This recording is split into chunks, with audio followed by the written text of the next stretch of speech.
mics already. Nobody watching yet. Welcome to the channel. We're going to check the mics.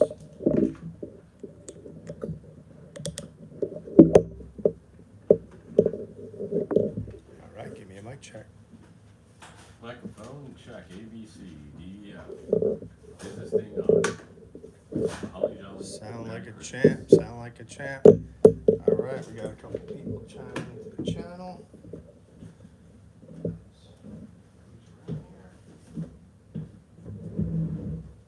A little crooked. Fix.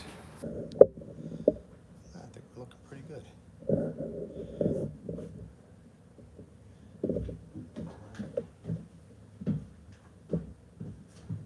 All right, welcome everybody. Welcome to the Rev and Evan channel. We're just getting started.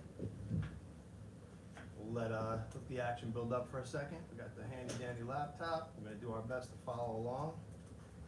Should be a awfully fun hour or so. Did you know in this 2005 Muscle Mustangs and Fast Sports magazine issue, you could see about 15 singing body kits or so? Oh yeah. We're just getting a little YouTube going here. All right, locking and loading. Should be a pretty fun night. Like I said, welcome back to the Rev and Evan channel. If you've been here before, welcome back. If it's your first time, strap yourself in. We're gonna have a little bit of fun here. These live videos seem to be pretty fun. I try to have some cool guests on here. We've had Brian Wolf, we've had Jim Camposano, and tonight, the one and only, Vinnie Kung, Vinnie the Hitman. What's going on, dude? What's going on, guys? How's All everyone right. doing out there? Check it out, we're live. Turn the volume down, we don't want no beeping. Having the laptop on allows me to answer questions because I can see in the Oh, cool. in the thing what's going on. This is us, we'll tape delay. So we got, let's see here. Usually tells me how many people are watching, I can follow along. We got 12 people watching. So what do you say we get started? We said we'd go live at 5:30, 5:32. We're pretty much on schedule. I am up here in New Jersey. Kind of my home state. I was technically born in Brooklyn, but spent the vast majority of my life, my young adulthood and my childhood in New Jersey, growing up. And fortunate enough to live near Raceway Park, which got me into drag racing. Then I migrated over to the Ford scene with my 5-liter Mustang, ended up working for Muscle Mustangs and Fast Fords magazine, and spent 20 years of my life dedicating it to the copy that we put forth in this book with Jim Camposano, Steve Bauer, Michael Leamy. So many great hardcore Mustang people worked on this magazine, but probably none more hardcore than this guy right here, Vinnie the Hitman Kung. Welcome to the channel, Vinnie. What's up, Revan? Technically, you've been on the channel before. Yes, I've been on the channel before. And fortunately, like Evan here, we've been playing around with cars for quite some time. And yeah, I remember joining the magazine back in 1997 as an intern. Still in school, going back and forth and pursuing my undergrad at the time. And yeah, was able to come on the magazine, and I think all of us dreamt of picking up the Muscle Mustangs from a newsstand. It was a whole nother level to be able to work on a magazine. That was probably one of the best times of my life. Yeah, you know, like, as probably one of the, I was on the book for 20 years. Jim brought me on. It was one of those things that we coveted every page in this magazine. Every page was important, from the front cover to the back cover. And a lot of times it was 270 or 80 pages, as many as 316 pages, probably over close to 200 pages of editorial. Very difficult to put together on a monthly basis and to make it interesting and fun. And one of the, I think the most fun things about doing this magazine was the project cars that we built. But from a long time guy in the magazine, anytime somebody new came on, you know, you were a little skeptical. Like, could they cut the mustard? How passionate were they? Especially with somebody you didn't know. Because I didn't know Vinnie. I had no idea who this Vinnie Kung guy was in the beginning. But the credentials spoke for themselves, and immediately we clicked. In fact, we were shooting some video outside on an upcoming video for the channel, and it was just like old times. We kind of could always read each other, you know, setting up photos and just getting down and dirty with the cars. Reader value was always important. We always tried, especially Camposano's, you know, lovely covers with the awesome females on the cover. You could probably look this one up on some of the various websites. You'd probably find her if you catch my drift. But Vinny, you know, you did some of the craziest tech. So let's talk really about the tech that you did and your project cars, because that's probably what you're most well known for, especially coming up with ones with names like Project White Trash, Hooligan Hot Rod, Mad Max, Yeah, and right, I know Mad there was Max. other ones. And you even carried some of your project cars, you know, into the magazine, or even after Jim and I were gone, you did some stuff with Henry. So why don't you talk about how you got involved in Muscle Mustangs, and tell us about what motivated you to build these crazy cars. Well, I think all of us, I was a former technician, so that changed a lot for me. The way I looked at it was, hey, this magazine needs something a little more grassroots, more dirt under the nails, more, hey, who's the guy in the backyard working on their own car? And this, again, by the mid to late 90s, everybody was playing with Fox bodies. They were all over the place. SM95s were on the scene, but they were too new to really, let's face it, mess up. Drag racing was huge. Raceway Park, Englishtown, the Grand National versus Team Mustang races, the Fun Ford weekends, everything was out there. But then you would see what people were really building. And I thought that the magazines were one of the best ways to be able to show people what you could do in your own backyard. This was way before the internet and YouTube and Instagram or any of that. So my first magazine project car was my white LX Coupe. It's an 89. I still have it, Project White Trash. The theme was you take a car. It's an odd name, yes, I know. There's the story behind it. But what's really interesting is that the car was a four-cylinder car that my friend's current wife bought, got as a gift in high school. Right. And it was a brand new four-cylinder AOD E-car, rather. I forgot the automatic transmission for the four-cylinder, but it was a little different. But most people were converting four-cylinder cars to V8s. So I had a friend who had a whole donor car that was crashed. And, you know, you get a whole bunch of friends when you're young, you're in your backyard. Came over and we basically built that car within 2 weeks and converted to a 5.0 notchback. And, you know, there's nothing cooler than that then, especially nowadays. So that's what really got me into it. I was like, wow. And then the feedback was incredible. The letters, don't forget, we didn't have, you know, messages or message boards or anything. Nothing. We literally had emails, 5 of them a month maybe, which was a lot, and then actual snail mail. And people were just overwhelmed with it. So that project car, to answer George's question here, he's like, what's my top 3 favorite? That was my #1 favorite, mainly because we had it for so long in the book.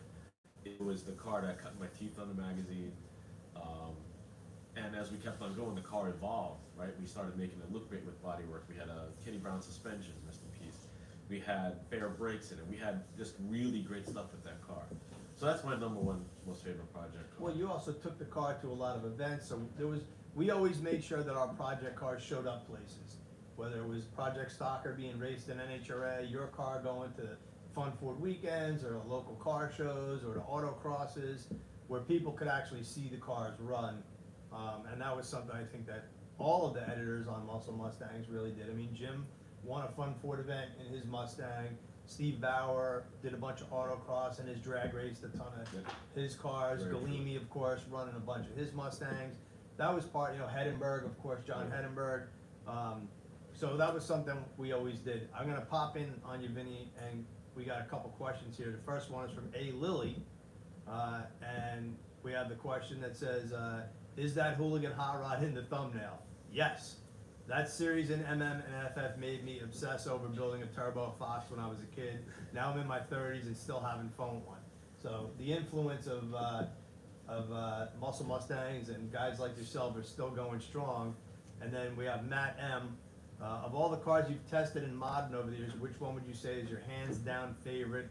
93 Cobra is his favorite, assuming Matt is man, but it sounds like you never know these days, but Matt's a guy. George Class always chiming in on our videos too. We'll get to you in a minute. Oh, my Mark 7, that's right. I had a Lincoln, it was called Mach 7. Yeah. Project Mach 7. Is that the one you have a picture of in the garage? That was downstairs. Yeah. It was my '88 Lincoln LSC, and that was fantastic because again we were starting to build cars that were relevant at the time, and everyone forgot about the other Fox bodies. That's why I started chasing all these other cars, the LSC, the Granada, and I really wanted to do other cars too. The Granada was a highlight too. So again, that's my second most favorite car. Right. Because that was definitely something you didn't expect. A two-tone, tan, boxy, ugly, beautiful coupe. And pretty rare too. They only made it for 2 years. 81 Granada GL with that Renegade setup in it, which went to the 80s. Pretty strong Let's back see. then, yeah. Crystal White LX50 asks, what's the Hitman nickname backstory? So I grew up in Queens, and a lot of the guys, you usually go there and be like, hey, I need some parts. You know a guy? And then you're like, I know a guy. His name is Vinnie. But don't ask too many questions. He's got plenty of Ford parts, so, because he's a hitman. What? So then Everybody's people got a come guy. to TV. Everyone's got a guy. So I was that guy for parts and working on cars. And people literally like, hey, you're Vinnie? Like, yeah, that's me. So it just wound up going through the years, and that's where the nickname came from. And in truth, that's when I switched over to being a freelance journalist. So that happened around '01, '02, and I was no longer on staff at that point. I was now contributing, working from my home office. In corporate America. In corporate America, and working from my home office, and that was a very fun time for me because I was doing still what I loved, and then being able to do it 25 years before it became cool nowadays, right? Well, if you think back to this era, with the exception of really Camposano, he was the only one who was married. He was the only one that had Right. really any kind of home obligations. So we were just all like single, out there having fun, goofing around with cars, spending our money, racing our cars. It was a time in life that, when you're in your 30s or your late 20s, in your case at the time, nothing else really mattered, right? Like cars are the single most important thing, and you can put all your focus on that. You don't have to worry about a mortgage payment I saw the pictures and video, and Abe's told me the stories that just work, you guys building cars in Queens, New York, in a small driveway, out of a small garage. What really got me hooked was before PWT, so that'll be my third favorite Fox body. So I'm going back and I'll tell you why.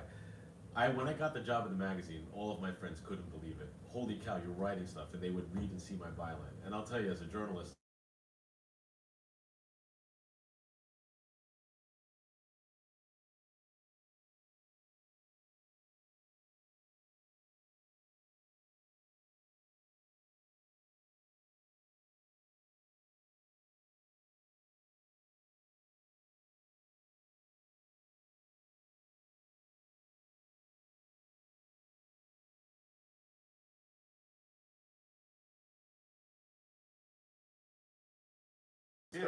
and God bless Dan. the RT perfect Dan. example. RT Dan. I just gotta drop the center link, the cross member, take the engine apart. I'll be fine. But this Trackside is- windage train install. But this is what we did. Classic. This was probably the peak of truly enjoying a hobby, where then you would be able to see it in print, Oh, and then you got we paid got to something do going it. on with the sound. How's the sound? You guys hear us? Oh, it's back. That was weird. Oh, okay. George, the Mark 7 was cool. Too bad it got stolen. Yes, a lot was Queens. That's the thing, right? So, no matter what it was, ironically, having a Lincoln was probably more likely getting stolen than a Mustang back then, just Right. because potentially there was more valuable items in it. But that was, that sucked. Kenny Bell blown. It had the smaller one on it. I forgot what size it was. 1.9 maybe. I think that's what it was. But yeah, that was a really cool car. Oh, we're gonna get to the Granada, Jerry B. That's coming later. So, again, like a lot of the things that we did, shootouts. We always had different ideas, and one of the coolest things about our staff at the magazine at the time was the fact that we all really had different interests. I really was like Mr. NHRA, build the car through the rules. Not really, my street racing days had long passed me by, and I was all about racing in NHRA with my stock eliminator car. Where like you and Bauer were just like more following, I think, the trends of the hobby and building stuff that was more wide open, more for the street. So, and I know he's done everything from swap a V8 into a Chevy Astro van to obviously building some of these crazy cars. But did you have a favorite engine? Was there one that you kind of missed out on that you thought you wanted to build? And if you could build one now, maybe let's do that. If you could build a Project Mustang now, What would it be? Fox body, It'd be a Fairmont coupe, yeah, probably Futuro coupe. with I'd do just a nice. I'd probably modern Voodoo motor. Ooh, GT350 motor. oh, that would be 6 speed, so cool. dropped, 18s, 4-wheel disc, of course. Killer drivable road race car, which gets me to this topic because this was the Mustang Triathlon, which is our Alright. first and only time we did it. We're gonna try something different with the sound because apparently we're not connected good here. Oh, I wasn't pushed in all the way. Well, we'll do it. How's that? How's it sound now? I Should be good now. See if yours is pushed in. Yep, I'm good. Yeah, you were probably sounding better than me. Oh. That should sound a lot better now that I'm plugged in and my thing is. You know what? Because it probably was picking up here. Yeah. Well, hopefully it's all working, guys. You hear us? Somebody give us a sound check. We're trying some new microphones tonight. All right. Boom, all right, we got it. Sorry about that, guys. So, hey man, building the audience. We got some more people watching now. If you're just chiming in, Vinnie the Hitman Kung, just like we said in the thumbnail, and we threw it out there on Facebook, a little Facebook Live earlier today. If you're not following, follow us on the Facebook Live, and I'm official Ford guy on Instagram. So if you're an Instagram person, check us out there. Vinnie, you got any channels you want to promote? No, not my own, just the Vinnie Kung channel on YouTube. I'm starting it out, quite frankly. I'm not as advanced here as Mr. Revan Evan over here. But I'd like to feel that one day I'd like to do this more often, and this is very enjoyable, so thank you for having me. Yeah, this is going to be good. So if you guys got questions, feel free to chime in. We had a fun day. Vinnie still has the Hooligan Hot Rod. He still has Project White Trash. The Granada's long gone. So let's talk about the Granada. The Granada. So this was, again, the magazine. I was still on staff, and we wanted to go build another car. And we, meaning me and my collective group of car guys. Like, what would be different? Which got us to the Hooligan Hot Rod. So, like, let's look for any weird Fox body. And we found this 81 Granada GL Coupe for $300. And as the magazine showed, it was not in the greatest shape, but it was solid, relatively rust-free. It's 78, right? No, 81. Oh, it was 81, okay. Yeah, yeah. So it was an 81 Fox body, which I believe was the same wheelbase as the contemporary Thunderbird. So it was boxy, unnecessarily, elegant, and it had a deluxe interior. But I wound up putting a Fox body Mustang interior because it bolted right in with a couple of screws. Yeah. A4 motor with a Vortec S-trim, which was Renegade legal at the time. So I'm thinking 99 or 2000. Yeah, it was a 2000 season. I campaigned it, and then I'm alright. And we debuted at Maple Grove, I Maple think. Grove, qualifying with 1080, 128-ish, Yeah. with just a stock E4. I not even tune it. Morocco came by. It's like, dude, this thing could probably, he's looking at everything, this thing could probably put down another 75, 100 horse if you bring it by. In the same breath, another guy's listening, and he said, oh my God, I gotta have it. What do you want for it? And I couldn't think of a price. I was like, I don't know. I forgot what I sold it for, but it wasn't That guy was cheap. so hot to buy that car. You remember the famous Granada line? Yes, I do. When when I say Granada, that should say my place. Did it work? No. We're sitting in Vinnie's dining room right now, and his wife's cooking dinner just on the other side of the wall, so we gotta be really careful about what we say. That was pretty funny.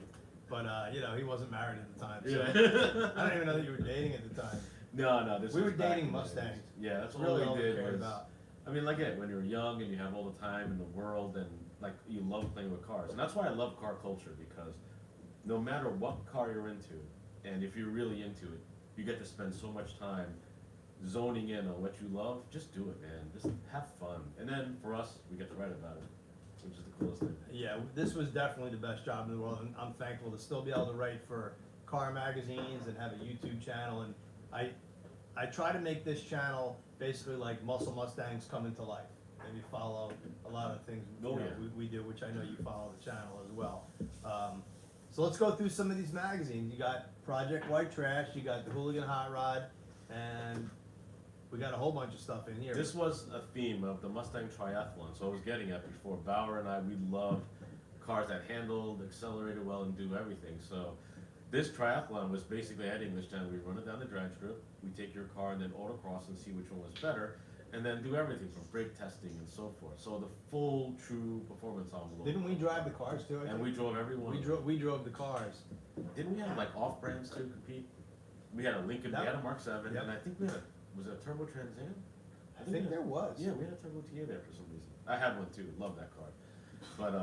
But anyway, we're talking about Fords here, of course, but there's so many great cars out there at that time that were still readily accessible, like this SVO. That was a pretty fast SVO too. That was a, wasn't that an R? Comp Prep. Comp Prep It was car. a Comp Prep car, 85 and a half. Comp Prep car. I knew there was some kind of special Right. name So, to it. and I had 85 and a half, so I remember that. I had a 2R jalapeno. Do you remember which car won without looking at it? I don't. I'm gonna say it was probably this 93 Cobra, because he put in all the R suspension from the 93R, which at the time, by the time this came out, it was just all readily available as 95 parts. Right. But if you look at, that day was, I remember it was so hot, we're in the parking lot and we're filming. And then again, this is before you could see behind the scenes of like someone's YouTube channel. What does it take to make a beautiful class-winning video? The amount of work that it took for us to get on these covers was unbelievable. Evan would be telling us where the cars would go, come up to the line, we gotta eat. Oh, by the way, your guys with a tow vehicle, no burnouts in the parking lot. Like all the little stuff you gotta deal with, we did it all. Yeah. And this is basically because we loved it. Every day we just woke up and And figured out what we could do. and the one thing you would never do today, which is we used to make people sign a waiver that said, like, I don't remember if cell phones were even, they didn't have cameras in them obviously then, but people would bring cameras because to be invited to a Mustang shootout, a magazine shootout, and come to the track and hang out with the magazine guys and knowing you were gonna be in a magazine was real fun. And we made these people just swear and promise that they wouldn't tell their friends, like as if it would really matter, like what the cars ran or who won the shootout, even before the internet. Basically, we were forcing an embargo. Before the magazine would go to print on being newsstand. You can't tell anybody. Because the 12 people would have found out, would have ruined sales on the magazine, which is it cracks me up to think we were so serious about that back then. And today it's like, the car barely goes through the traps, and there's video online, and people are tweeting about it, Or someone streaming it. making a YouTube or streaming live. Yeah, for that matter, it's pretty wild. Especially like TV shows like Street Outlaws, No Fab Kings, and stuff where they're trying to tell a story that's not going to come out on TV for months and months, and yet you see things online. And I know the participants don't really do it, but fans are out there, going ahead, and you can't stop that. It's just the way the world is now. The thing about it, this was such an easier time because there, aside from a couple of other magazines, there was no other book really covering all this. You had 5.0 and Super Ford. Yep, and they did a nice job too, but I just think we took it to another level with the shootouts that we did and the drag tests that we did. Building the cars and then racing them. And Yep. look, this doesn't lie. I mean, you can't see it from here, but the page count on this has got to be 250, almost 300 pages. And it was basically most shops that you go to. I remember going to like Mustang Magic, for instance, Long Island, and then we used to do dyno testing on their dyno. And they're like, oh, the guy from the catalog company is here. I'm like, what catalog company? Oh, the magazine. It's called a catalog. Yeah, because the ads. Hey, there's Lucky the dog.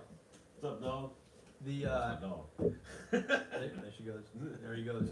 The ads were part, I think, of the romance of the magazine. I mean, you opened it up and every part you wanted to buy. Now people complain about ads in magazines, but back then it was just like your calling card. And if you did not advertise in this magazine, you were a nobody. Yeah, nobody knew about you. And I was joking, and earlier I was saying how many Celine body kits you could see on here, all the copies that were available back in the day. Yep. I mean, there's got to be like 15 body kits in here, all for like $300. I mean, It's funny. Everybody who worked on staff, like everybody had their own shop. Like I always dealt with like JDM and LaRocca's and Brianti's and shops that we always like worked with. You had Mustang Magic and Crazy Horse too. Chris and crazy, absolutely Crazy Horse. Don't want to leave out Chris. God, I used his shop so much. And there was a lot of people along the way that helped us with a lot of projects. I don't know that we could have done this magazine without a lot of the behind the scenes support that we had.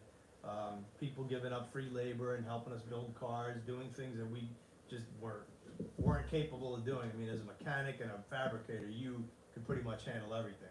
But I can turn a wrench, but I'm definitely not a fabricator.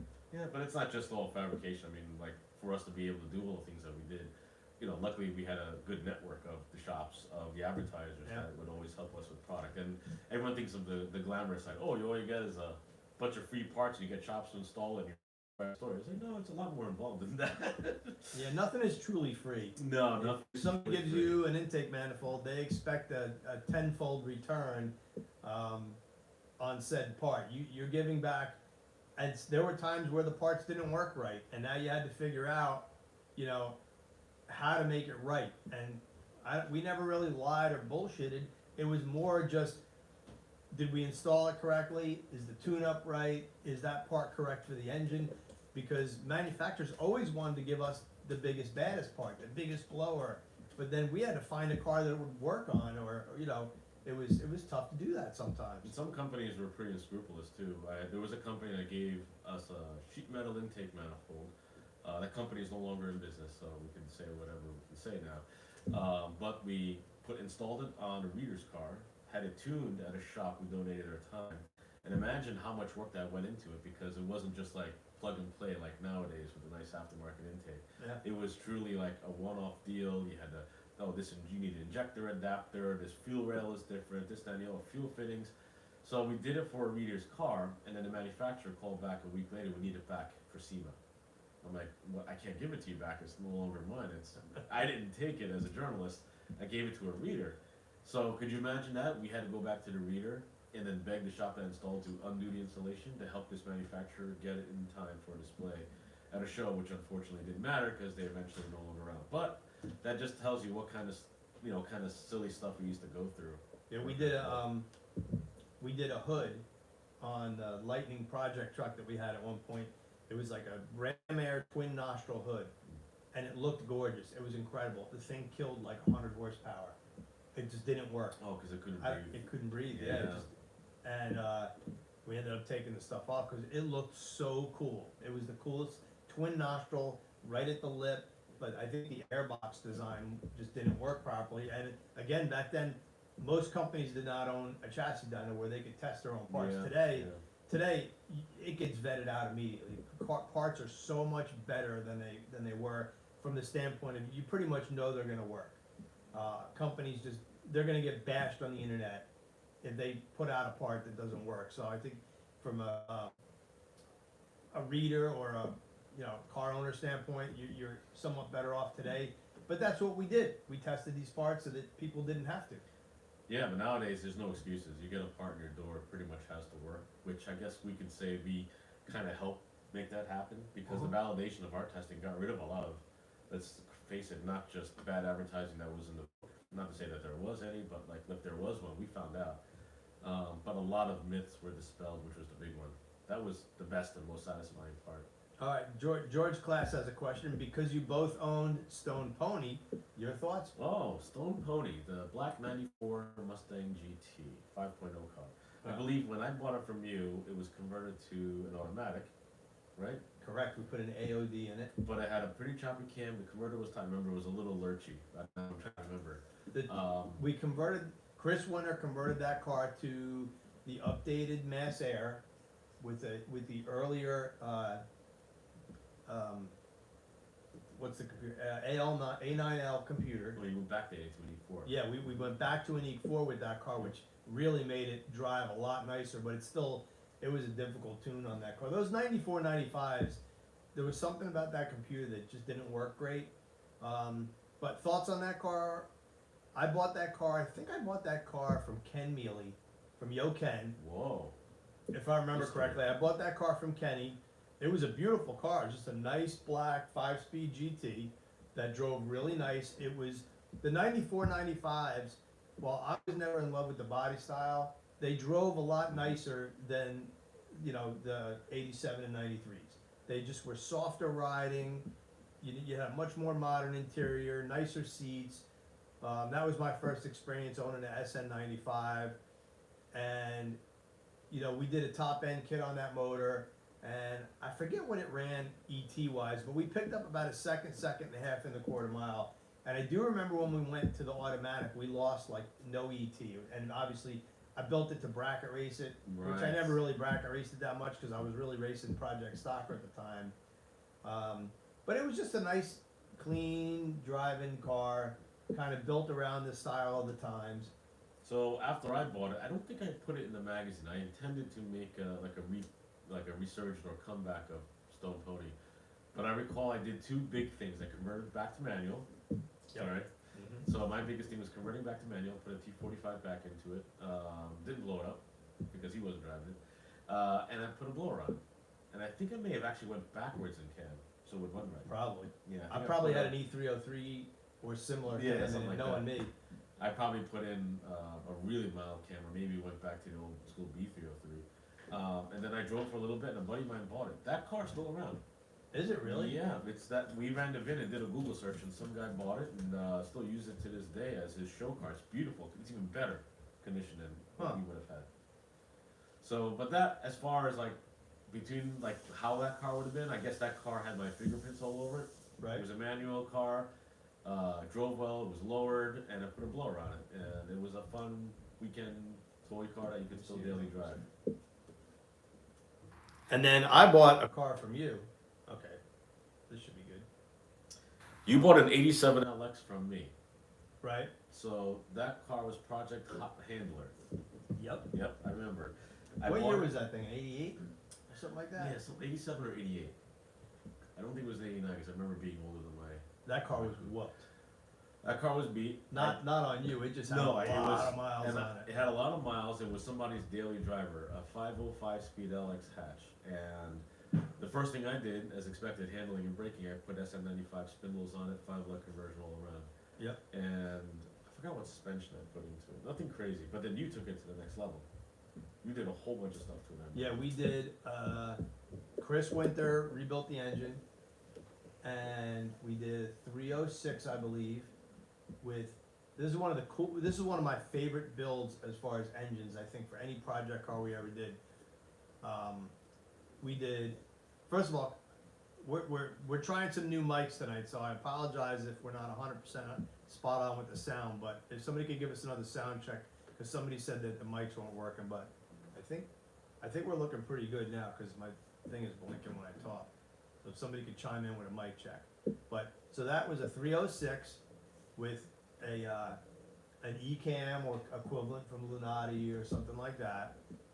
And then I had 165 AFR heads for high velocity, and I want to say I had a GT40 tubular intake on that, and it made like 340 pound-feet of torque, and it made That's like plenty of 325 horsepower. It was all torque.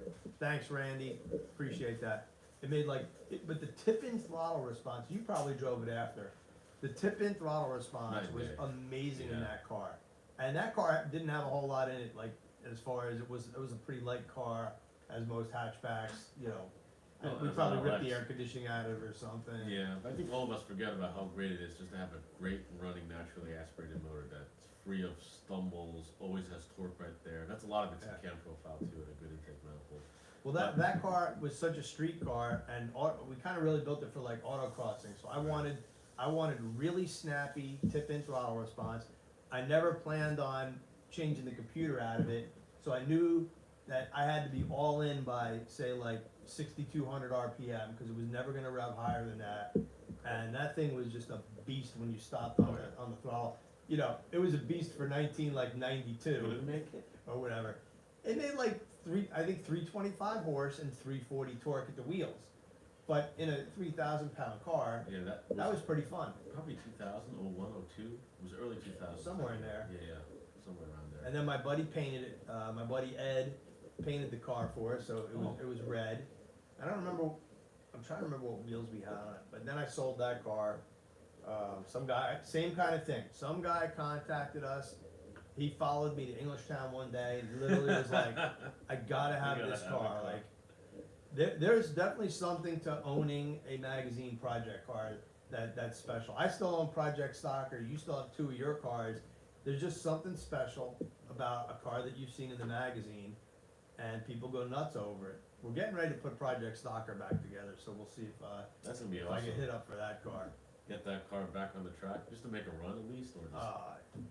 I gotta do something. I gotta let the clutch out and do wheelies. Yeah. I miss got doing to. wheelies. Well, who doesn't? I know. I never did as many as this guy, so.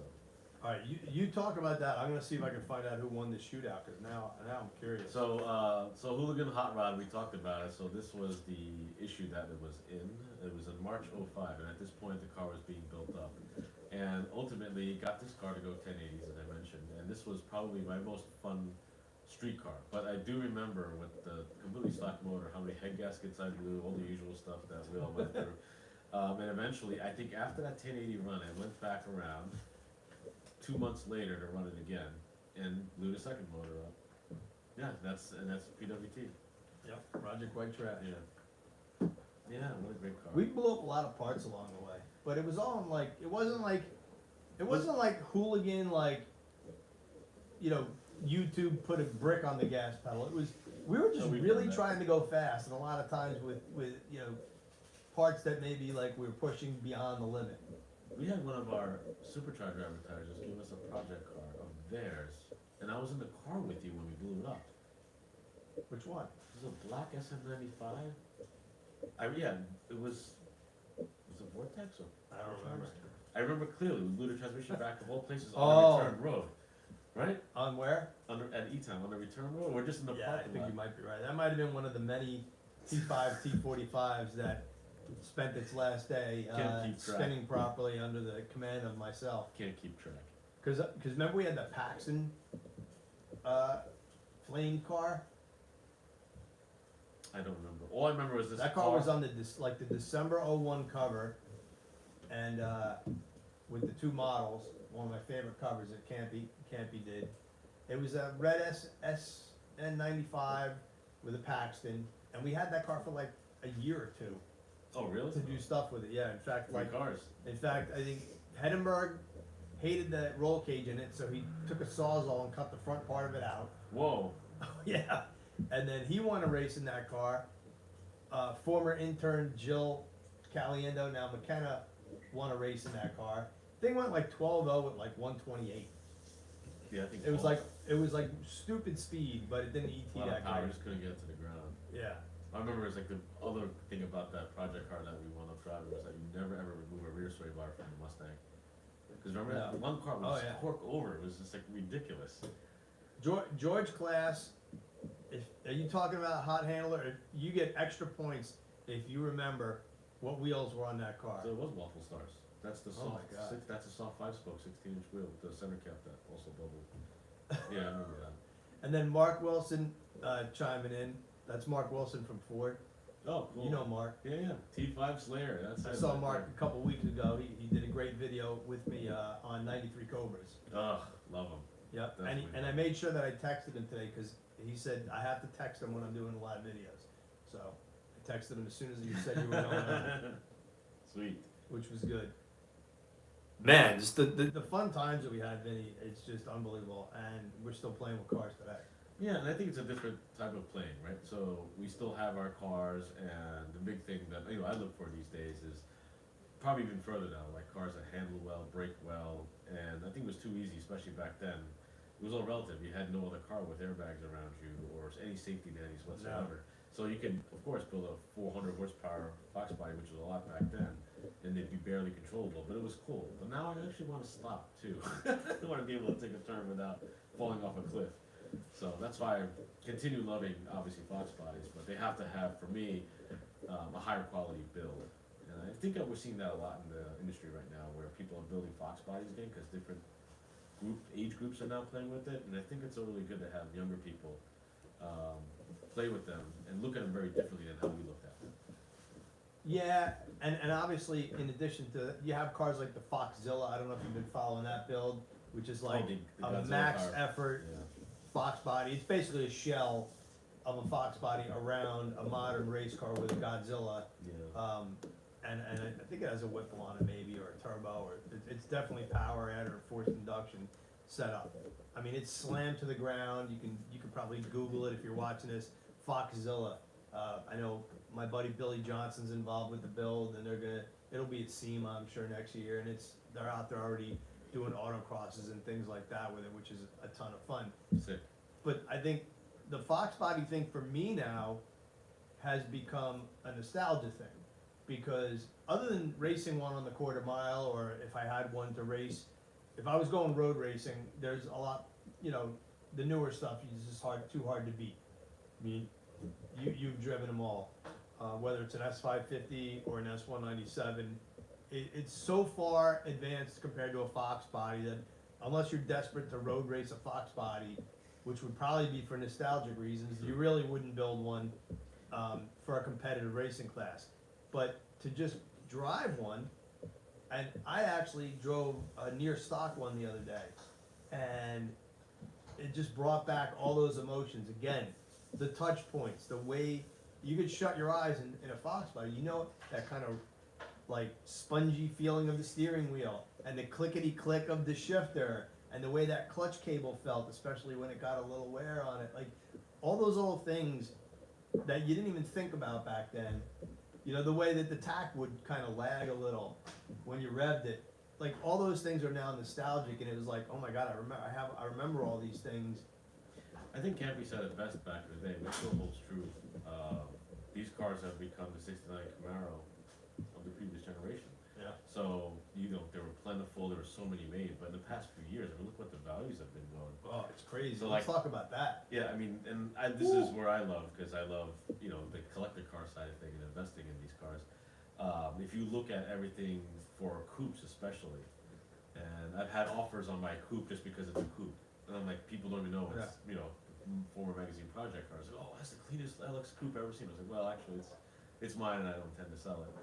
It's like, what do you want? I'm like, I don't want anything for it, but the numbers right now for a clean coupe, if you're looking to spend $20,000 to $30,000, it does represent a lot of volume, because for us, we were used to it being $5 grand, 10 grand.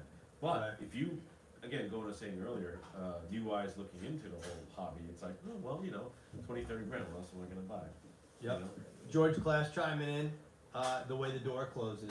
And I'll add to that, not only the way the door closes, but if you're a real Fox body guy or girl, you know how to work the door handle. Because you don't just open the door on a Fox body. You gotta twist the handle up while sometimes you gotta push in a little bit too. Especially when they're worn. So I'll ask you a question, Vinny. Mm-hmm.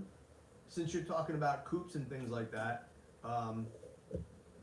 why do you think that the coupes are coveted more than the hatchbacks or the convertibles? Well, I think this goes back to a discussion we were saying earlier. I think the purest form of any model is what people love. So it has to be stick, it has to be the best motor, and it has to be the most iconic color trim.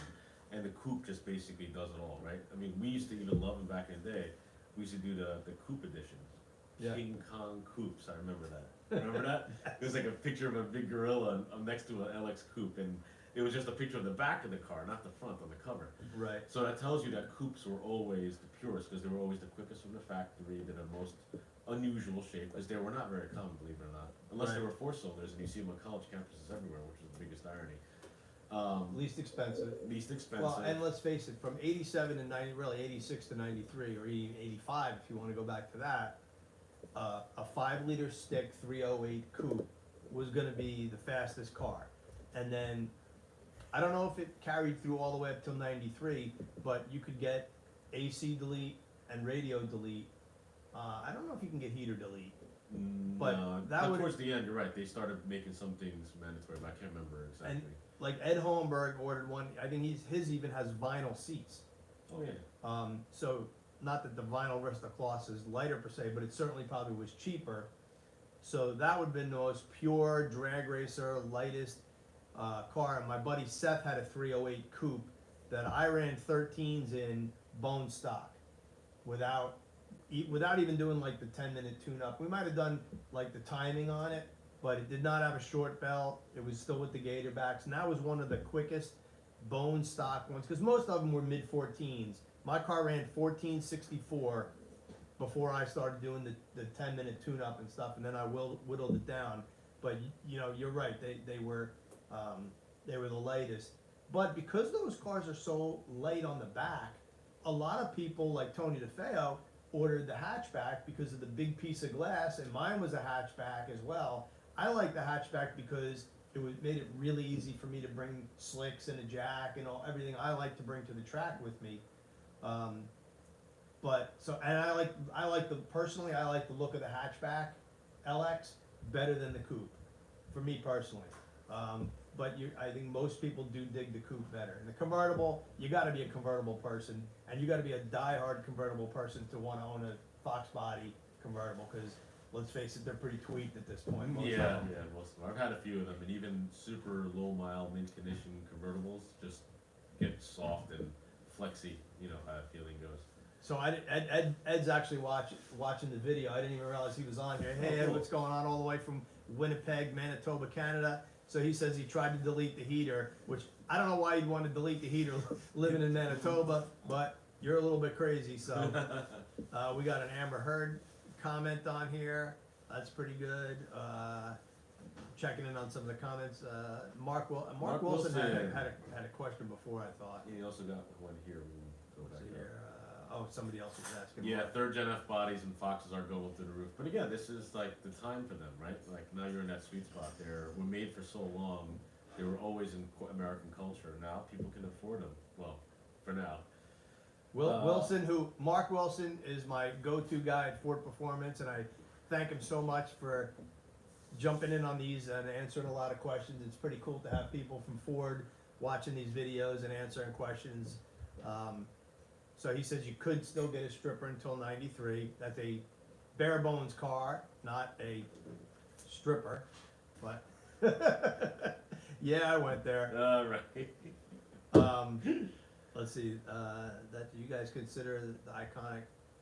What do you consider to be the most iconic must-have color for the '87 to '93 Fox body? I know I can answer this.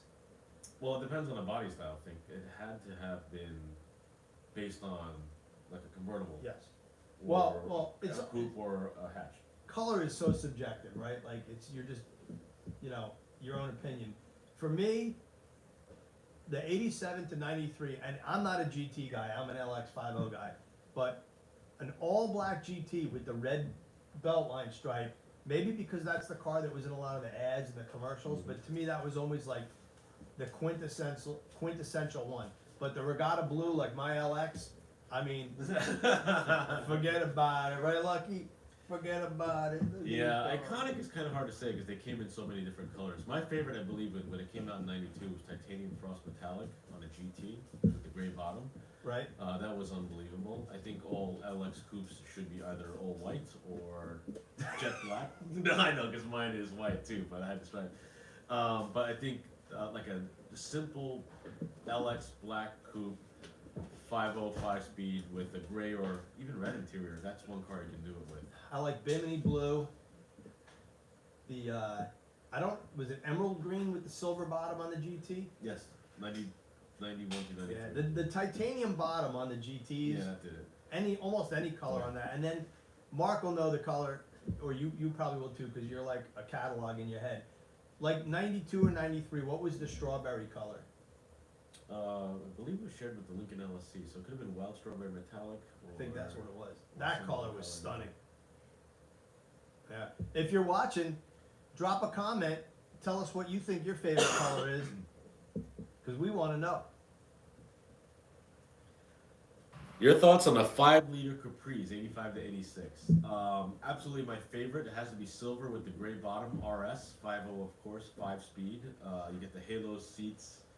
You get the little Mercury cat in the steering wheel with the 3-spoke, or the upside down smiley face steering wheel, as they call it. That's definitely awesome. Those are awesome. Yeah, I'm a wild strawberry. I'm a big Capri RS guy. My buddy had a Capri RS. It was a maroon color with the silver bottom, and he had the lace BBS wheel. And that car had such a Euro look compared to the, its Fox body counterpart. that I thought that was just like the coolest thing ever. Bruce, Excuse it. Bruce something. Calypso, for sure. Calypso green. Nah. I don't know. I'm not a huge green So guy. 90s. You had a Ford Probe in that color too. Reef blue, right. Reef blue was awesome. It was like the blue-green. Yeah. Really rare. I think 92, 93 only also. Ed Smith, who's on here, Ed Holmberg, who's on here as NHRA stock, has quite the collection of Fox bodies. Some that he bought new, and I think he has some weird VIN-numbered Canadian cars. Oh yeah? Yeah, he's got like 2 consecutively built cars, I think, Ed, is that correct? That's pretty cool. Which is pretty rare to probably Yeah. have in your collection. And Wilson has some cool Fox bodies too. So looking out the future again, where these Fox bodies are going, it'd be interesting to see where they top out. I always can tell when, you look at when the cars prices start meeting the original MSRP, and that's like the pivot point. Will it stay there or go further or go up? It's clearly going an upward trajectory. And as we were saying earlier, these cars are just no longer around. We were probably the reason why, because we destroyed them all. Yeah. Racing them, messing with them, modifying them, but like. Well, the other thing is I call it timing out. Like the cars that were hot at auction and really were hot, say 5 to 10 years ago, were the 60s and 70s muscle cars, and nobody cared about the 80s cars because they weren't quite nostalgic yet to people our age, and probably if you're watching this video, people your age too. Now these cars are becoming nostalgic. They're 30-something years old. It was the car you had in high school. It was the car you had in college. It was the car you had before you started up a family, and you had to get rid of it. And so now, most people have the means to have one again, but the pool to which you can pick one from is not only smaller, but many have been restored or modified. So it's slimmer pickings. Yeah. And you have to decide: are you going to spend $30,000 or $40,000 on this incredible low mileage Fox body, or are you going to spend 30 or 40 on maybe like a 2012 Boss 302? Yeah, pretty epic car. So there's so many different cars.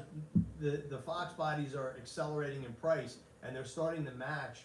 Like a mint condition Fox body in one hand, low mileage, say under a couple thousand miles, could rival a new GT350 in price, $40,000 or $50,000 easy, right? So what are you going to go buy? The car that screams to your nostalgia, or the car that you can go run low 12s and go to a road course with and have a newer car that's more reliable for daily driving? People are making these kind of choices every day. Yeah, I think that the collector Fox body cars are going to get more, it'll be harder to find the super low mile cars. Right. Or they'll continue coming out of the woodwork. I mean, look how many other cars. I mean, someone mentioned third gens here. That's a perfect example too. They're starting to come up too significantly, especially for super rare, super unique ones. Right. The Turbo Buick scene, right? Another car that big like time, big fell time. off and like, oh, that's cool. And all of a sudden just took off again. And right now, nice clean ones are big bucks. And I love it. Well, those cars are unique too, because when it comes to Mustangs, Fox body Mustangs, you had convertibles, you had coupes, you had hatchbacks, you had the GT, you had the Cobra, you have the Capri. There's so many different variations on that, what we love as a 5-liter Fox body. The Buick was one car, essentially. Yes, you had your T-Type or Turbo Ts, but for the most part, it was one car. So you're deciding, do you want a modified one or a stock one? And I would venture to guess they built a heck of a lot less Grand Nationals, because really, the hot years were really only 86 and 87. Right. So there's probably a lot less of those cars than there are of Fox body Mustangs. And sadly, because, growing up in Queens, you saw it firsthand, those cars were a lot easier to steal. And they would always, Forgotten about that. no, but they were a lot easier to steal. And I used to see them, like, what are these guys doing? I'm like, oh my God, they're stealing that Grand National. Pull the window back, literally, pull it until it breaks, unlock the door, and use a screwdriver in 30 seconds or less, you're gone.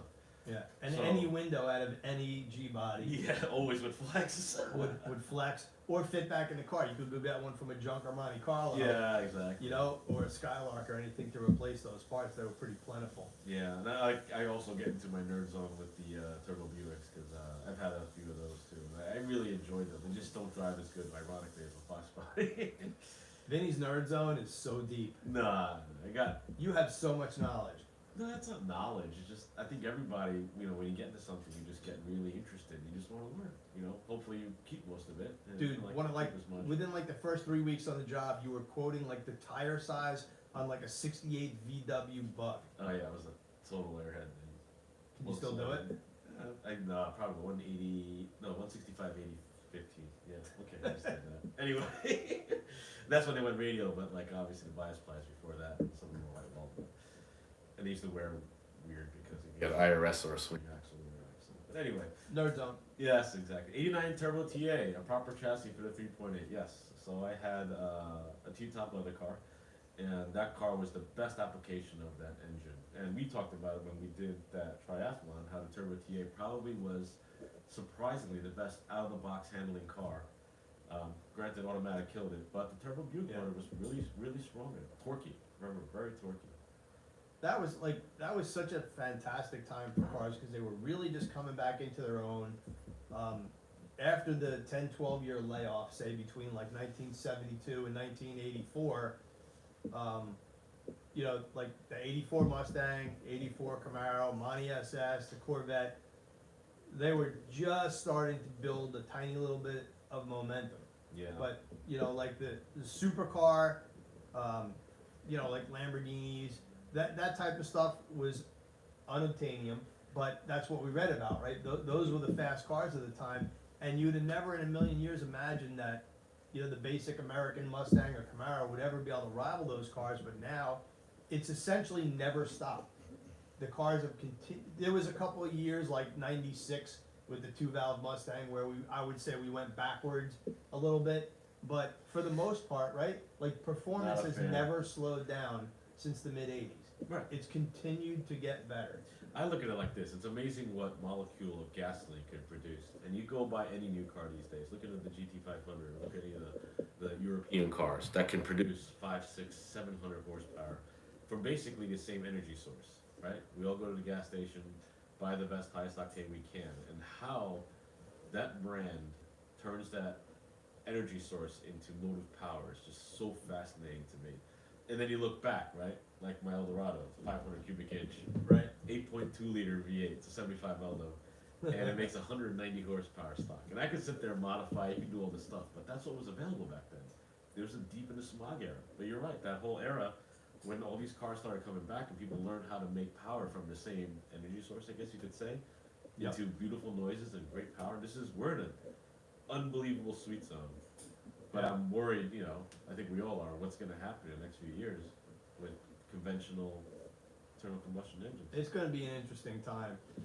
Gotta say hi to my wife, Diane's chiming in. Hello. Mark Wilson asks, what do we think of the McLaren Mustangs? Oh, the McLaren Mustangs, I think, are one of the value buys right now. Limited production, truly custom built, aside from the powertrain.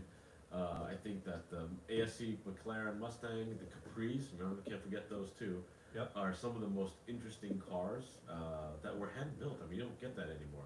I just don't know, because, where they will go. I just think that they're so unique enough, they're so differentiated enough that they will have some place to run in the future.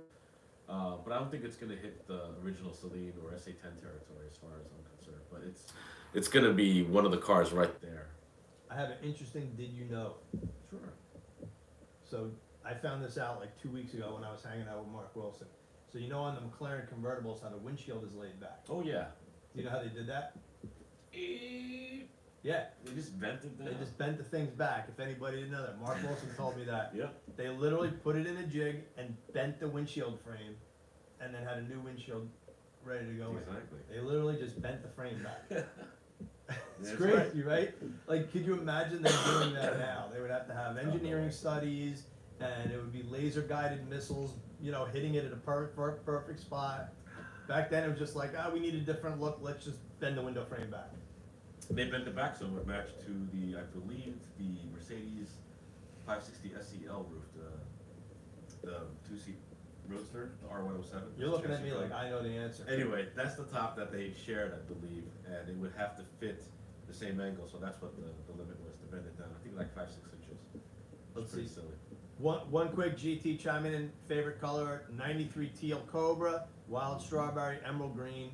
And since he got his 88 vert in 2015, partial to Cabernet Red, Titanium. yeah. That's hot. Like I said, any of the titanium bottomed cars, the emerald green or the Cabernet, it was just such a cool contrast in my opinion. Yeah. Although I can't stand the turbine wheels. I'm No. so out on turbo wheels and cheese grater tail lights. They all gotta go. I wish that you could have gotten LX taillights on a two-tone GT with pony wheels and no airbag. Yeah. So that like works it too. would have been an 89, right? Mhm. With ponies or some other wheel, the 5-spoke design wheel that's a clean plastic look, and just put LX taillights on the factory. Would have been cheaper and easier, quite frankly. I don't know who. The SVT 10th anniversary Cobra wheels, I love those on Fox bodies. Oh yeah, they look good. I think that's just a sweet wheel for that car. Look, the charcoal gray mesh. Yeah, Yeah. that's sweet. I got my eye on a little Fox body GT right now Good. that I might buy. Me and Abe might pick it up and we'll have to do a thing on it on the channel and figure out what to do with it if we buy it. It's got no motor, no trans, but super clean body. Might have to go for it. You should. Yeah, you can never have enough Fox body. Yeah, you gotta keep on picking them up, guys, because I don't think they're gonna be around for much longer where the good ones are available to find. And I'm not saying it's doomsday or anything like that, but I think after a certain point that we're gonna be starting hitting it when people realize what they're worth, people are gonna start running to them, but they're also gonna start, not being easy to find. That's where we are right now. Yeah, and it all, in my mind, Vinny, it all comes down to the driving experience. There's certainly collectors out there who like having these specific cars just for collecting them, and I have no problem with that. To me, honestly, I don't drive my GT350. I drive it often, I don't drive it far, just because there's so much cool local stuff to where I live. Right. Just like earlier today, I got the chance to drive, Vinny has a 308 Ferrari. We put mustaches on, it's on my Facebook Live, it's silly. We did the Magnum PI thing and we cruised around, just went around the block. That car to me was like driving an old Fox body. And you might say, what, a Fox body to a Ferrari? But it had the little nuances, the way the clutch pedal felt, the gated shifter, the manual steering, you could hear the noises of the engine, you could hear the valves. It was very mechanical. Today's cars are, I think, smoother, they're more durable, they certainly make more power, they're certainly safer and faster, but they don't have that raw character. And I think that's part of driving a Fox body. Abe said it best. We built a Fox body for the channel, didn't do a whole lot with it, and a friend of ours really wanted the car. Abe fixed it up, we fixed the transmission, the clutch cable. He drove it around the block and he came back and he's like, I can't give the car to the guy, there's something wrong with it. And I'm like, what's wrong with it? And he's like, the steering's numb and you hit the brake and it just doesn't. I'm like, it's a Fox body, dude. He's like, oh yeah, I'm used to new cars. It's true, but that's what makes them But so that's- fun yeah. and interesting. But yeah, you step on that brake, it's like, oof, oh, it's supposed to happen? Oh no, that's just the way it is, just a really slow reacting Right. brake booster, actually, that's a problem with that car. But yeah, it's a great time right now. We gotta get a chief producer on camera. Yeah, chief producer, why don't you come over here, make sure that we're doing a good job. So this is Jackson, who's helped us with a lot of work on the videos, and of course, he's on staff here. We didn't just find him in the street, it's your son. I know, at the Vinnie Kung pound, and we have definitely put everything. Why? This is. I know, every time you say it, I have to laugh. That's where all the magic happens. Yeah, but we got plenty of cars, and Jack helps out with everything, and not just that, but good kid. So he's learning. You like your dad's Mustangs? Yeah, for the most part. You like the Ferrari better? Which one do you like the most? PWT. Yeah, Yeah, good answer. He could spin some wrenches too. Yeah, what do you think? Is because it's a coupe, or because it's the magazine history, or is it because it's just Just some history behind it and the shape of the car. the shape of the car and history? Yeah, that makes It's on the sense. cover of the best magazine ever produced. When did the magazine, unfortunately, rest in peace? When was the last issue? I think sometime in 2017 or 18, something like Has it that. been that long? Yeah. Yeah, I left in 2014. I wrote for Henry for a little bit, and then I just kind of went and did my own thing, and then I don't know when the ultimate demise was, but we had a pretty darn good run. We had Yeah, a lot of that's good people great. over the years. I gotta take a look at PWT. So I did build a S197 Mustang, which was to be one of the later magazine project cars. Incredibly, didn't get to name it yet.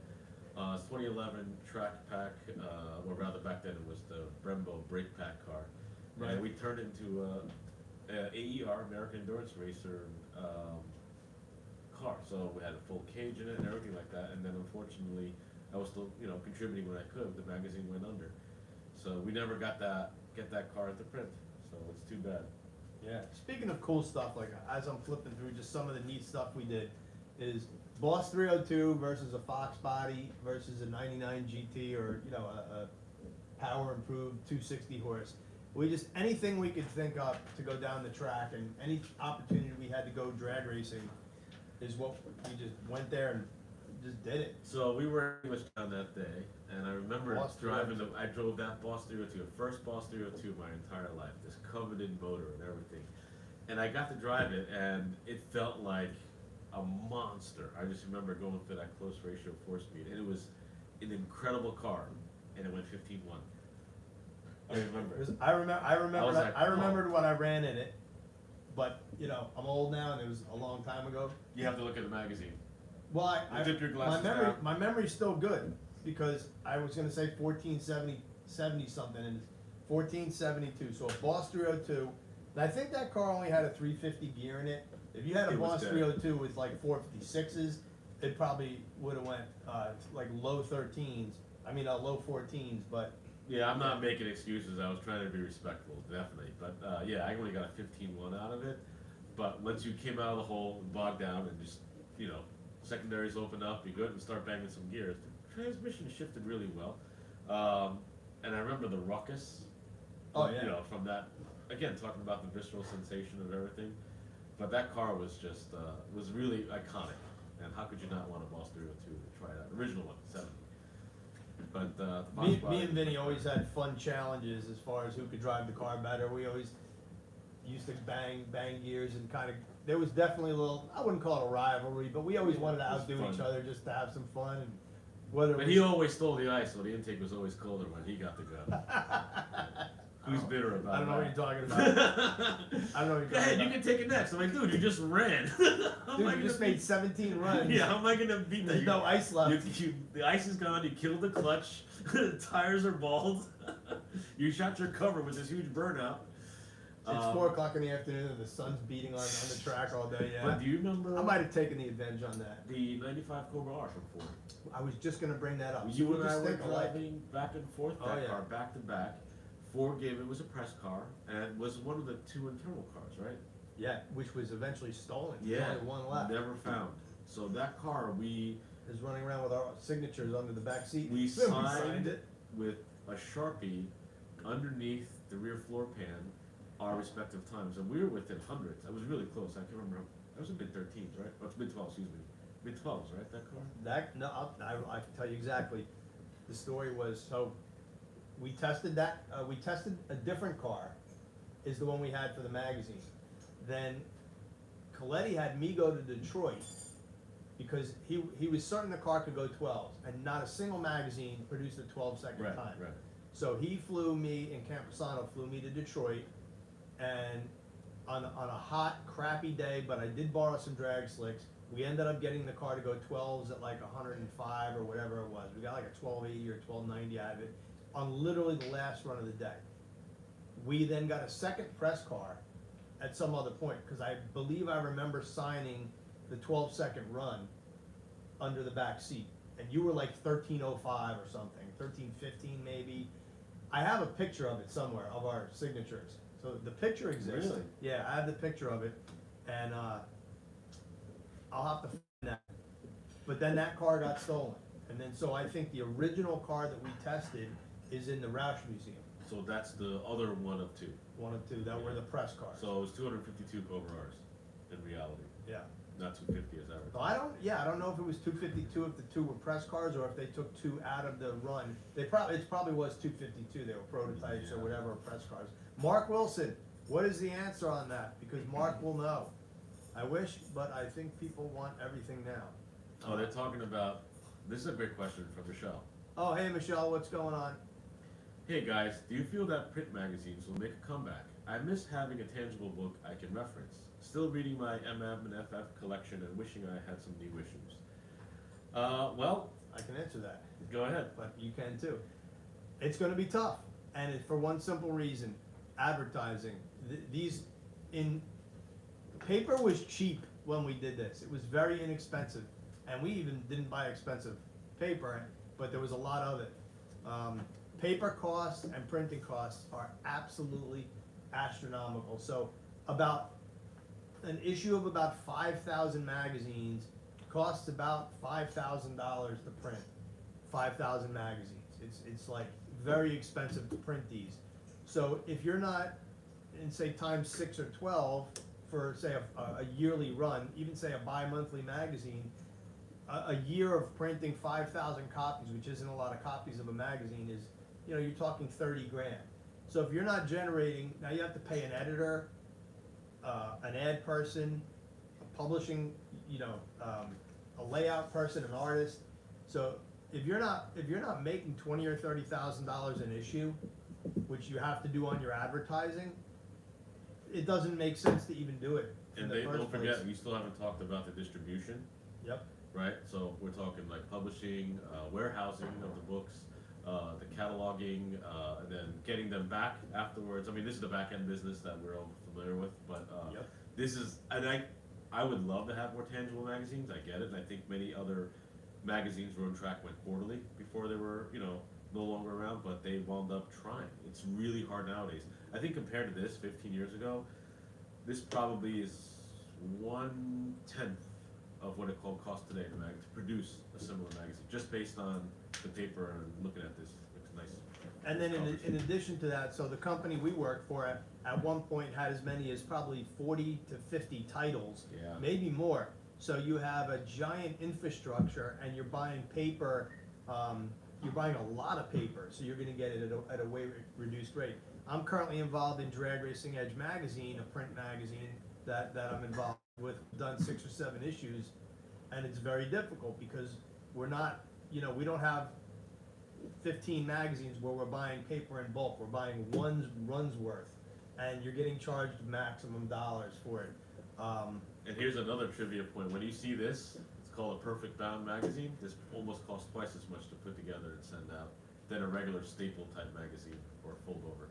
Yep, you're generally gonna have better stock, a higher quality. Now, that's not to say that it couldn't be done, but it would be a very niche thing. Our former co-worker, Rich Lentinello, has a magazine called Crankshaft.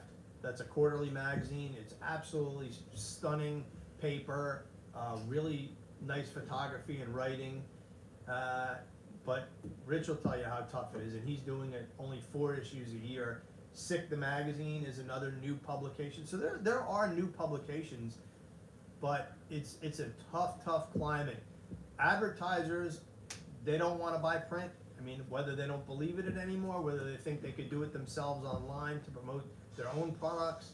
I don't know what, you know, it really boils down to what moves the needle for them as far as selling parts. And currently right now, as Michelle knows, because she's building a bunch of different cars right now, waiting on parts, companies don't want to spend money on advertising right now because they can't even get the parts out the door that they're promising people. The supply chain is terrible right now, so why would you take out ads when you can't fulfill even your current orders? It's a very tough time for print pubs, but I'd love to see them continue. I mean, I think everybody still loves to touch a book. Beverly Crusher, MD, with medical doctors checking us out. I probably need one after riding that bicycle today and walking up the hill 17 times. She has just about every issue of Muscle Mustangs from the late 90s till about 07. That's a pretty solid collection right there. Serious. That's a pretty solid collection. We appreciate that, because even going back, we had a lot of fun doing these books. The question is, what car do you have, Beverly? Or is it Beverly, or is it Beverly's like boyfriend or husband on her account? No idea. I don't know. Could be Beverly. That's cool though. That picture looks like it's a Beverly. It looks like a Beverly for sure. So, test cars were converted GT, so this goes back to the Cobra R question. So it looks like that the 250 total that were built did include those press cars. So very cool. So 250 See that? it is. A few less, but that's cool. Oh, you know what I wanted to real quick mention? Hopefully, hopefully, I had a small problem when we do these videos. When I take the video and if you're not watching live, as soon as I make the video play back on the YouTube channel, we lose all the comments from the original live video. So I did offer a couple of posters when we did the video with Jim about a month or so ago, and a couple people won posters, but I figured I'd be able to go back and look in the comments. I have no idea who won the posters. So if you happen to be on right now and you want a poster, chime in and I'll write down your information, or we'll figure out a way to get it to you, because there's a couple people who won stuff. Well, I know Mark Wilson won stuff. I know Mark Wilson won stuff, and I owe him some stuff. I know. I'm just kidding. Let's see, Beverly has two-tone gray, and oh yeah, Gray and titanium. that was GT. such a cool color. Yeah. Joe Amato had that combo. It was like a charcoal gray, if I'm not mistaken, right? And some of them had a blue stripe, which is a very interesting color. Really, the blue stripe? It was a blue stripe. Oh, wow. I believe 87 through 89. And that was either in the molding of a GT or sometimes on a pinstripe. Oh wow. Can I win lunch with you guys? Absolutely. Sure. All right. See, Ed, I won't forget that. I'll get on Jim about that. He owes him a signed copy of the book. Oh, definitely gotta do that. Yeah. Wilson says you'll be buying, George. Oh, that's cool. Thanks, George. Yeah. He wants to win lunch with us. Yeah. Speaking of that, just so you guys know, if you're watching out there, if you do feel like meeting up and saying hello, I'll be at the NMRA Norwalk event next weekend. So if you're in the Norwalk, Ohio area, we'll be out there all weekend long shooting videos. The week after that, I'll be in Tulsa at the Mid-America Shelby event. That's going to be a ton of fun. Drag racing at the drag strip, road course stuff at Hallett. We'll be out there with Jim Owens and the crew, and Scott Black from Timepiece, and all the Shelby guys, Gary Patterson. It's going to be a fun event. I'll be at the NHRA US Nationals. After that, I'll be also in Martin, Michigan for NMRA NMCA, and at the finals, and possibly some other events. What about you, Vinny? You gonna get to any events this year? I'm doing my best to get out to events. I got some other commitments right now, but yeah. He's got some things going on. Hey, don't worry about it. He bought, Awesome. Vinny bought a whole karting setup, so he's gonna take his young we're man gonna do here some, karting. Karts. He's been doing cadet karts, but we're getting into full-size karts too, so it'll be fun. Michelle, I don't know if I could fit Vinny in my carry-on Nice. to get Norwalk. to get in the Norwalk. Oh, Norwalk. Okay, cool. They do have the $1 a pound ice cream. Oh, that's right. I haven't been to Norwalk in ages. Yeah, it's $1 a pound of ice cream. Mark Rich, I'll be in Bowling Green, Kentucky at the NMRA finals. So I guess technically I'll be flying into Nashville. So technically, yes, I'll be in Tennessee at some point. Classes in Montreal, Canada for a little far. Montreal's not that far, but I will tell you, Montreal's awesome. Yeah. I've been to Montreal a few times, the Peel Pub, and some other fancy places. It was 30 years ago, but the beer is real good up there. Just up there for motorsport, racing, or whatever? No, there was no racing involved. Oh, okay, that's right. Hockey, the other it part was, of it was Montreal. hockey, and we watched a couple of dance competitions. Yeah. Anyway. We got a question for you, Vinny. Oh, what's up? When we go to 7-Eleven on Franny Lou, who's that? Oh, we got a secret admirer. Oh, gosh. That sounds like some code. Yeah, that's old school. So there was a 7-Eleven on the end of Francis Lewis Boulevard, which was basically the congregation point before everybody would start street racing. On the other side of the LIE, which would go through a park past a school called St. Francis Prep. Eventually, that wound up being a hotspot there in the 90s, and by the 2000s, everything was shut down. So that's really cool. 7-Eleven on Franny Lou. Long time I haven't heard that. Mark LaCroix chiming in. My boy Mark, what's going on? Big Mark's got the coolest truck ever. Yeah? 66 Power Ram, Oh, quad wow. cab, with a Cummins and a stick. Those things, it looked like it had 4 front doors all around? Yeah. The cabins, yeah, okay, I know what that is. Yeah, it's an Washington State Forestry truck. It's really Cool, super cool, cool, cool. yeah. And he sold his supercharged Mustang, so he's out of the whole Mustang scene. So, if you're just chiming in, we got Jack in the back, which is different than Jack in the Box. We got Vinnie Kung.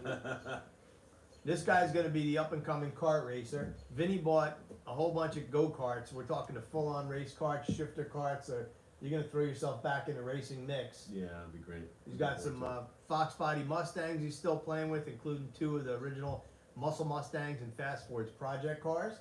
So still playing with cars. You got a S197 road race car. You got a Cadillac.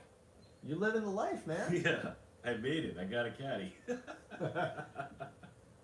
Wait, you got a Caddy and a Ferrari. Are you sure you're not Italian? Hey, don't worry about it. Why Forget so many about it. questions? There's so many questions. That's the whole point of us being here. Hey. Hey, I want to know where's Camposano. Yeah, you didn't check in? He's not chiming in, man. I don't know what's going on. Yeah, maybe we didn't get the message. He didn't get the message. It's all good. It's Muscle all good. Car Campy on YouTube. Everybody's been checking out his channel. He's the hot thing. He's going on. He's got it going on. He's blowing up, huh? Yep. Yeah, that's awesome. So who's Bush Cream? Because we're trying to figure that out. I don't know. Interesting. Cool. All right, guys. I think it's been a pretty fun hour or so that we've been on. I don't know how long we've been on for. An hour and 20, not too long. Yeah, it's been fun. Like I said, I'm up here in New Jersey hanging out at, go ahead and say it, The Vinnie Kung Pound. the Vinnie Kung Pound. We had a fun day playing with cars, which is what we love to do. Vinnie was gracious enough to let me drive his Ferrari 308. We put fake mustaches on and rode around like Magnum PI. Did not really look like, what's his name? Tom Selleck. Tom Selleck. Nice try, But- though. We did. It was a solid effort considering it was a last ditch minute effort. You know, It's played all with some good. Fox body Mustangs.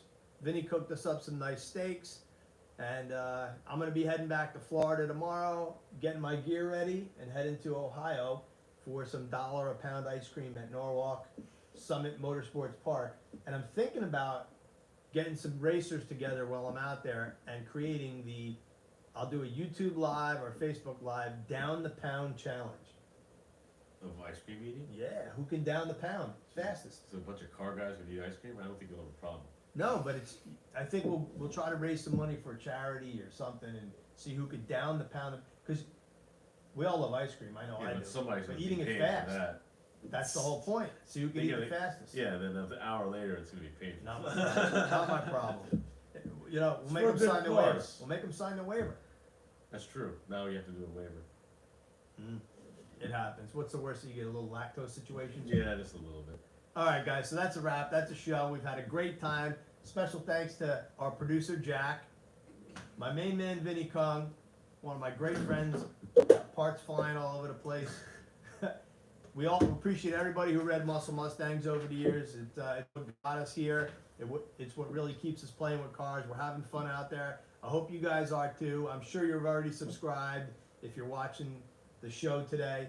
But we'll be back with more great live videos, more great videos. We shot 2 today that we have coming up. So just had a great time, Vinny. I appreciate you being on the show. Thanks, Evan. Take care, guys. Coolest.